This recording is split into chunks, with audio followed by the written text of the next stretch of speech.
पूर्वी दिल्ली देख रहे हैं आप और मैं हूं आपके साथ शाहीन खान। और इस समय मैं इलेक्शन कमीशन ऑफ इंडिया के ऑफिस के बाहर खड़ी हुई हूं, जहां पर कांग्रेस का एक डेलीगेशन जिसमें पवन खेड़ा और अन्य नेता इलेक्शन कमीशन से मिलने के लिए पहुंचे। आपको बता दूं, लगातार इलेक्शन कमीशन से विपक्षी दल लगातार मिलने की कोशिश कर रहे हैं। तमाम जिस तरीके के आरोप लगाए जा रहे हैं कि लोकतंत्र खतरे में और देश के अंदर 2024 का चुनाव जो है निष्पक्ष तरीके से होना चाहिए, इसको लेकर के तमाम ऐसे सवाल है जो लगातार विपक्षी दल उठाते रहे। लेकिन इस बीच जो इलेक्शन कमीशन का रवैया उसको भी काफ़ी क्वेश्चन के अंदर रखा गया कि इलेक्शन कमीशन हमारी सुनता नहीं है, हमें मिलने का समय नहीं देता। ऐसे आरोप लगातार विपक्षी दल और कांग्रेस लगाते गए। ऐसे में आज फिर एक बार कांग्रेस के मुख्य डेलीगेशन जो है, कांग्रेस का पूरा डेलीगेशन इलेक्शन कमीशन पहुंचा है यहाँ पर मिलने के लिए एक दिन। लेकिन उससे पहले बता दूं, जो ईवीएम को लेकर के सवाल भी खड़े किए जा रहे हैं, अब उस पर सुप्रीम कोर्ट ने वीवीपैट को लेकर के इलेक्शन कमीशन को एक तरीके से नोटिस दिया है। तो शायद उसी कड़ी में यहाँ पर आज कांग्रेस का डेलीगेशन मिलने के लिए पहुंचा, क्योंकि कई सवाल हैं और कई तरीके की जो बोल सकते हैं आप एक तरीके से रिक्वेस्ट जैसे जो है यहाँ पर लगातार इलेक्शन कमीशन से विपक्षी दल करते आ रहे हैं। हमने देखा किस तरीके से राहुल गांधी ने भी सवाल उठाए कि एक मैच फिक्सिंग की कोशिश इलेक्शन कमीशन के जरिए से की जा रही है और उन पर दबाव बनाया जा रहा है। तमाम ऐसे सवाल है जो लगातार 24 के चुनाव से पहले खड़े किए जा रहे हैं। एक तरफ चुनाव पहले चरण का 19 अप्रैल को होना है, उससे ठीक पहले 2 अप्रैल को आज यहाँ पर इलेक्शन कमीशन में कांग्रेस का डेलीगेशन मिलने पहुंचा है। जुड़ेंगे उनसे, क्या कुछ बात इलेक्शन कमीशन के सामने रखी गई, तमाम ऐसे सवाल है जो उनसे किए जाएंगे। तो देखिए, आप तस्वीरों में देख सकते हैं जो डेलीगेशन अंदर निर्वाचन सदन पहुंचा था, यहाँ पे इलेक्शन कमीशन पहुंचे थे मिलने के लिए इलेक्शन कमीशन के अफसरों से। वो आप देख सकते हैं, आप पवन खेड़ा और तमाम अन्य नेता हैं जो अब बाहर की तरफ आ रहे हैं। अब देखते हैं क्या कुछ बातचीत हुई है, क्या कुछ बिंदुओं पर इलेक्शन कमीशन से मुलाकात की गई थी। तमाम से सवाल है जिनसे मैं जुड़ने की कोशिश करूंगी, अभी आकर के बोलेंगे। लेकिन हालांकि इस बीच देखिए, जो बात राहुल गांधी ने कही थी कि मैच फिक्सिंग करने की कोशिश इलेक्शन कमीशन के जरिए से देश की एक बड़ी पार्टी करने की कोशिश कर रही है, उस पर भी अब नोटिस दे दिया गया है उनको। तमाम मतलब इस तरीके की गतिविधियां और जिसको लेकर के जो विपक्षी दल है वो लगातार सवाल करते जा रहे हैं। लेकिन अब तस्वीरों में आप देख सकते हैं विपक्षी दल के नेता हैं, बड़े चेहरे हैं यहाँ पर, पवन खेड़ा तमाम अन्य नेता यहाँ पर पहुंचे हैं जो अब अपने यहाँ पे बात रखेंगे। तो सीधा उनसे जुड़ेंगे, क्या कुछ बात है। चलिए हम लोग सब बोलेंगे अपने। आप रोल है भाई, रोल रेडी हुई है क्या? किस विषय में चर्चा हो? ऐसा लग रहा है कि हवा जो है नहीं अच्छा लग रहा है कि नहीं, वो इनसे कह रहा हूँ ना, वो मैं आपसे अलग कहूँगा। मैं कह रहा हूँ कि लग रहा है कि हवा का रुख बदल रहा है। अब जहाँ भी जा रहे हैं वहाँ कुछ ना कुछ दिख रहा है। उम्मीद की किरण जो है वो चारों तरफ दिख रही है। आप लोग यहाँ पर आए हैं, आपका आभार प्रकट करते हैं। हम लोग सब साथी गए थे इलेक्शन कमीशन के सामने और हमने चार मुद्दे रखे हैं। 4 जो मुद्दे रखे हैं उसमें से एक मुद्दा पहले का रखा हुआ है, लेकिन आज वो आंध्र प्रदेश के संबंध में था कि जो पहले से स्कीम्स और जो भी घोषणाएं होती हैं सरकार की ओर से, उस पर अक्सर प्रधानमंत्री का या केंद्र सरकार के मामलों में और प्रांत की सरकार में वहाँ के मुख्यमंत्री की तस्वीर होती है, उनकी फोटो होती है। तो उस पर हमने इलेक्शन कमीशन को से निवेदन किया है कि वो पहले की स्कीम्स, चलती हुई स्कीम्स तो चलती रह सकती हैं, लेकिन उनका प्रचार प्रसार करने में जो वहाँ का मुख्यमंत्री या वहाँ का जो मुख्य नेता होता है उसकी फ़ोटो लगाई जाती है, उसको आप तत्काल उतरवा दें। और उन्होंने हमें बहुत खुशी इस बात की है, हर्ष इस बात का है कि उन्होंने कहा कि ये आदेश दिए जा चुके हैं। हमने पहले से हर जगह ये कह दिया है कि जहाँ पर परिवर्तन करने की आवश्यकता है वो कर लें, संशोधन करने की आवश्यकता है एडवर्टाइजमेंट में वो कर लें। और अगर हमारे संज्ञान में, उन्होंने कहा कि आपके संज्ञान में अगर कहीं पर ऐसा आता है कि अभी भी ऐसा हो रहा है तो उसको हमको सूचित करें, उस पर हम लोग तत्काल रोक लगाएंगे। उसी के साथ साथ हमने एक बात और स्पष्ट कर दी। हमने ये कहा है कि जो चलती हुई स्कीम्स हैं, जो वेलफेयर स्कीम्स हैं, लोगों के कल्याण की स्कीम्स हैं, उस पर कहीं कभी किसी की आपत्ति नहीं हो सकती है। कहीं ये ना कोई सोचे कि उन पर कोई रोक लगाने का कहीं दूर तक प्रश्न है। लेकिन हाँ, नई स्कीम्स लागू नहीं की जा सकती हैं।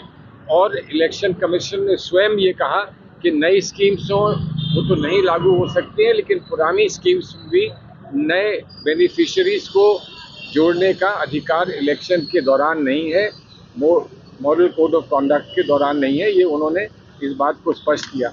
एक विशेष बात जो तमिलनाडु से आई थी उस पर भी उन्होंने कहा कि हमने इस पर आदेश दिए हैं, वो ये थी कि कभी कभी जो केंद्र कार्यालय है हमारी पार्टी का, वहाँ से पोस्टर्स प्रिंट होते हैं जो कि फिर प्रांतों को भेजे जाते हैं। उन पोस्टर्स में समय समय पर वहाँ के जो कैंडिडेट्स होते हैं उनका नाम या उनकी तस्वीर होती है और वो अक्सर फिर उनके खाते में जमा कर दिए जाते हैं। उसका जो खर्चा है वो उनके खाते में इलेक्शन कमीशन डालता है।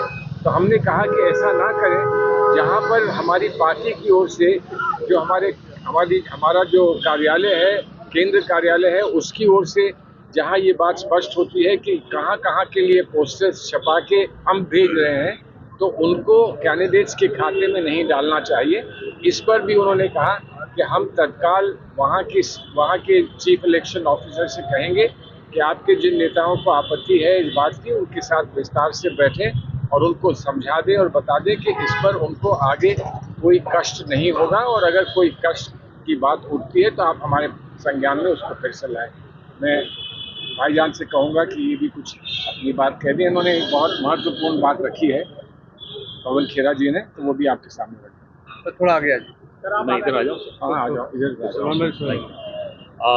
एक और मुद्दा जो हमने चुनाव आयोग के समक्ष रखा, वो जो होर्डिंग्स दिल्ली में, खासतौर पे दिल्ली में तो देखी हमने जो लग रही हैं, जिसमें उन होर्डिंग्स को किसने जारी किया वो नहीं लिखा हुआ, और कैरिकेचर्स बनाए हुए हैं तमाम विपक्षी नेताओं के, वो ममता जी हों, राहुल जी हों, अरविंद जी हों, ऐसे तमाम नेताओं के कैरिकेचर्स बनाए और उनको एक तरह से भ्रष्टाचारी करार किया, और दूसरी तरफ लिखा है मोदी जी भ्रष्टाचार हटा रहे हैं।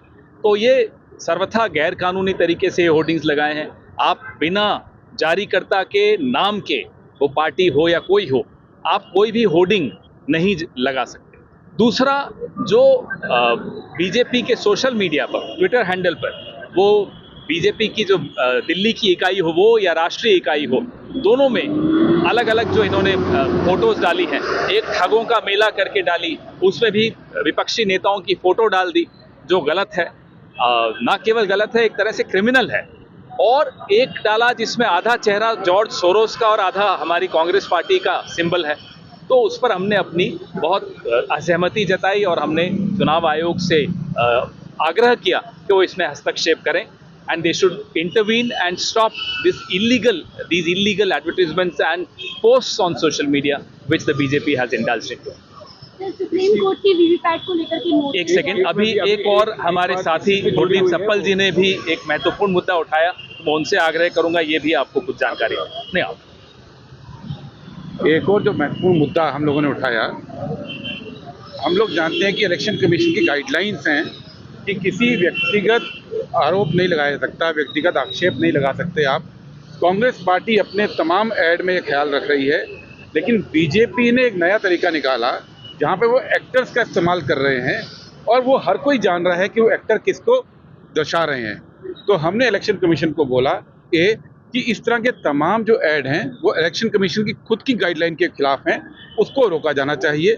दूसरी बात, कई ऐसे ऐड भी हैं जो जातिवादी घृणा फैला रहे हैं, वो कांग्रेस अध्यक्ष को लेके भी हैं, उनको भी उतारना चाहिए, क्योंकि वो कानूनन गलत हैं, वो कानूनन एक गुनाह है जो भारतीय जनता पार्टी के हैंडल से हो रहा है। और तीसरी बात, बीजेपी उनके समर्थक बहुत सारे ऐसे ऐड जो विभाजक हैं, जो नफरत फैलाते हैं, जो झूठ फैलाते हैं, जो फेक न्यूज़ फैलाते हैं, वो सरोगेट ऐड की तरह चला रहे हैं, उनके समर्थक चला रहे हैं। तो हमने इलेक्शन कमीशन से अपील की कि देश के अंदर ये व्यवस्था है कि जो कंपनीज हैं, सोशल मीडिया कंपनीज, जो इंटरमीडियरीज हैं, वो इनको इन्वॉल्व करें। हम सब जानते हैं कि भारत सरकार अभी जब तक मोदी सरकार थी तो आए दिन लोगों के पोस्ट वो कंपनी को बोलते थे उतारने के लिए, आए दिन लोगों के हैंडल ब्लॉक करवाते थे।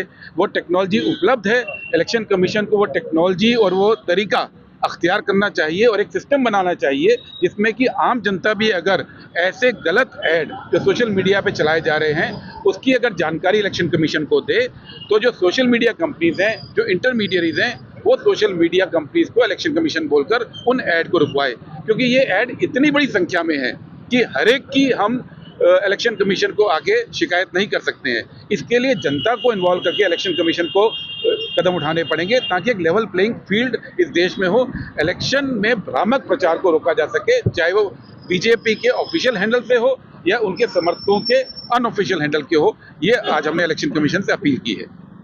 कौन जी आपसे सवाल क्या वही सवाल सर, जी, आपसे ये सवाल है कमीशन को नोटिस दिया गया सुप्रीम कोर्ट के जरिए। सर इस पे वकील साहब आप ये बहुत समय से प्रयास हो रहा था, बहुत लोग बार बार सुप्रीम कोर्ट गए हैं कि ये जो प्रणाली है, जो भी चुनाव प्रणाली है जिसमें ईवीएम का उपयोग होता है, वहाँ पर बहुत सारे प्रश्न चिन्ह लोगों के मन में हैं और हमारा ये मानना है कि जो भी प्रश्न चिन्ह है उनको दूर करने का प्रयास करना चाहिए, सरकार को भी करना चाहिए और इलेक्शन कमीशन को भी करना चाहिए। इसका एक उपाय जो था वो वीवीपैट को ज़्यादा से ज़्यादा संख्या में वीवीपैट को काउंट करने का था। वो अब सुप्रीम कोर्ट ने अगर इस पर आज ये आदेश दिया है कि इस पर जवाब दिया जाए, उस पर फिर विचार करेंगे, तो हम इसका स्वागत करते हैं। 100% वीवीपैट की काउंटिंग का हम स्वागत करते हैं। अब देखते हैं कि सुप्रीम कोर्ट का क्या निर्णय आएगा। सर पवन सर, एक सवाल ये, प्रधानमंत्री नरेंद्र मोदी ने आज एक रैली में कहा है कि शाही परिवार के शहजादे ने कहा है कि तीसरी बार बीजेपी आई तो देश में आग लग जाएगी। ये हम तो एक शहजादे को जानते हैं, उसका नाम है जय शाह। पता नहीं वो उनके लिए कह रहे हो, शहजादा तो अब एक ही है, शाह, शहनशाह और शहजादा। अब वो आजकल उनकी भाषा बदल जाती है क्योंकि वो दिन भर अमित शाह को देखते हैं, शाम को टीवी लगाते हैं, आईपीएल देखते हैं, जय शाह को देखते हैं, इसलिए वो ऐसी भाषा का इस्तेमाल करते हैं। लेकिन जो माहौल इस देश में बना हुआ है पिछले 10 साल से, राहुल जी ने जो कहा बिल्कुल ठीक कहा। जिस तरह से असमानताएं बढ़ती जा रही हैं, नफरत बढ़ती जा रही है, ये माहौल बिगाड़ने की सीधी जिम्मेदारी पिछले 10 साल में नरेंद्र मोदी जी और उनकी सरकार की है। राहुल गांधी जी के मैच फिक्सिंग वाले बयान को लेकर भी भाजपा इलेक्शन कमीशन पहुंची, उस पर आप क्या कहेंगे? उनका कर्तव्य है जाएं, लेकिन जो वो कर रहे हैं, आईना दिखाना हमारा कर्तव्य है। राहुल जी ने आईना दिखाया।